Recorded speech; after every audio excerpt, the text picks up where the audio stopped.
में जो बनवा रामा लोइया काटत गाल हिले बिलत में जो बनवा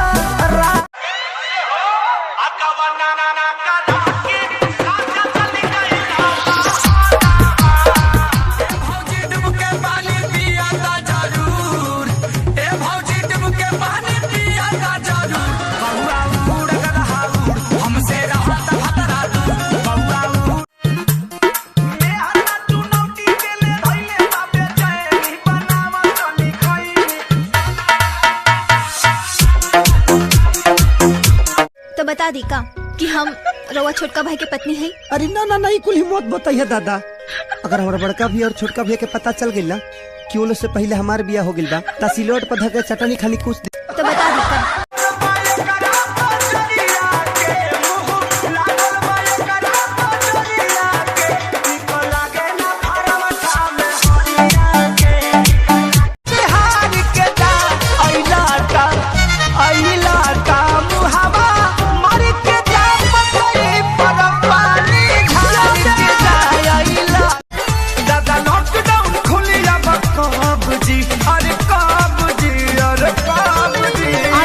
हमर मौगी खेलत दिया पबजी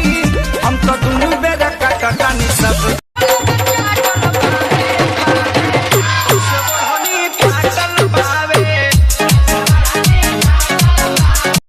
जब से गइल ससुरवा हमके डांट दे बेलू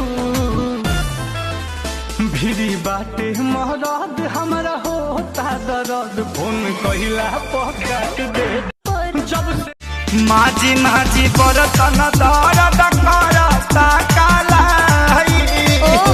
आबो से करो ना सरऊ लेला तू विदाई घोड़ा बदन होता करिया